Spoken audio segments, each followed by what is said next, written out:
Hi guys, Dana Lee here. We are getting ready to send out a path tag to someone and got to thinking about what keeps our path tags from disappearing in the mail. We don't pay the extra money to have them non-machinable anymore because even with that stamp and them hand stamping it saying, hey, don't go with the machine, when it hits the other side, a lot of times it'll have those little codes on the bottom that you get with mail telling you that it went through the machines. So in order to get them through the machines without having the tags getting pushed through, we generally will do this following procedure. So these are actually cards that we got from other trades. It's a very simple one. She just took a piece of like a hard paper and slipped on one of these little mini envelopes. They tape it here, and some people tape it here as well, and this one is also taped. And so you write your little hi, thanks to the trade. You'll put your coin inside here, your tag. If you're doing multiple tags, I would encourage you to actually connect these. You have to be very careful that when it gets pushed through, these don't actually bump into each other. You have to kind of look at these. If you look, I have these lined up so that this tag will only be pushed to that point and not only go to that point because of the staples. A lot of times I'll put tape around this just to keep them together. I've even taped them to cardstock kind of thing. Whatever works. You can staple it. You could even push it further forward and staple it here.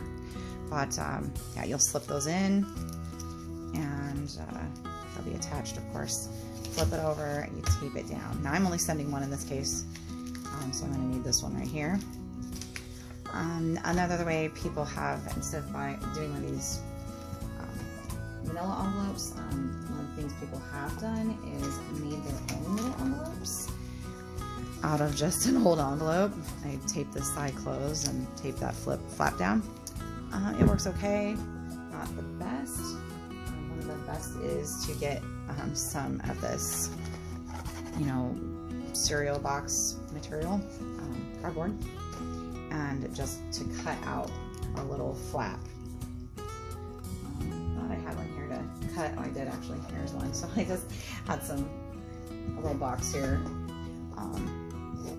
Very simple. If you don't want to do the vanilla envelope, you just cut this out. Now, a lot of times in the mail, these cards will actually get separated from their contents, and then they don't know where the card goes. They don't know where their contents go. These get pushed out through the different, like it'll get pushed out of their baggies. Some people just try to like stick this to the side here, and it gets pushed out. There's just no way to stop it. So you want to secure it as much as humanly possible. A lot of these disappear, so you want to tape like everything down really well.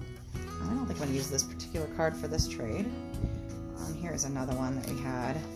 Again, uses that little kind of like a manila envelope from Disney Fan. This one looks like it was two pieces stuck together. Christmas cards work really well. Here's another one.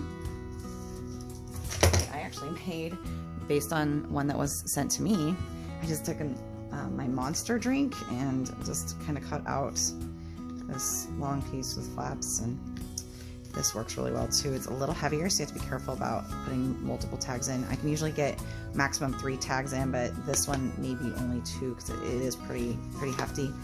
Some of these have thicker materials than others, but this is a pretty thick one.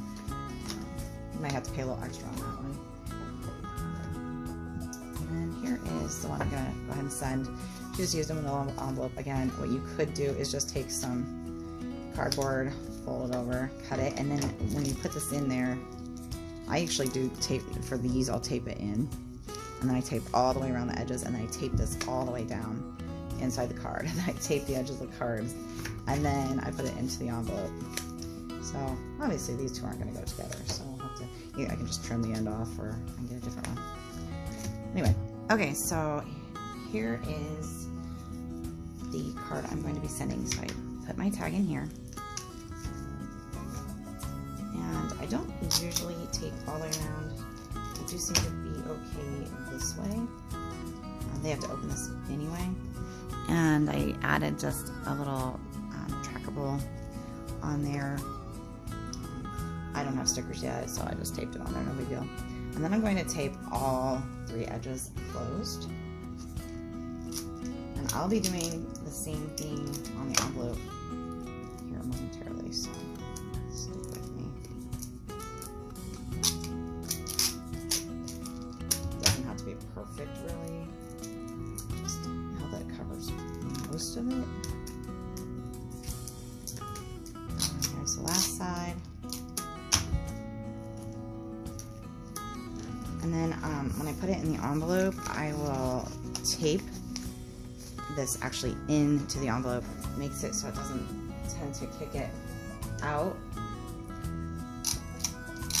in machines. So I actually tape it right in here. Like that. And these are self-stick. Oh, I taped it. That's nice of me. I wouldn't do that often, but I like to do it all the time, so right. Okay, so then that like that, and then I always tape this down, including right here and here. I don't really worry about the ends. I haven't had many issues with that. They seem to go through the machines this direction, so I just don't want that flap or that flap coming up. I might add a little extra flap. Ooh, it's not good. There you go. There, it's all fully covered up. This side here, same thing. And I will now stamp it and put the address and return it on there, and we are good to go. Now you can, if you're on PathTags, you can actually have it print your trades on an envelope for you or onto a label. Okay, the end.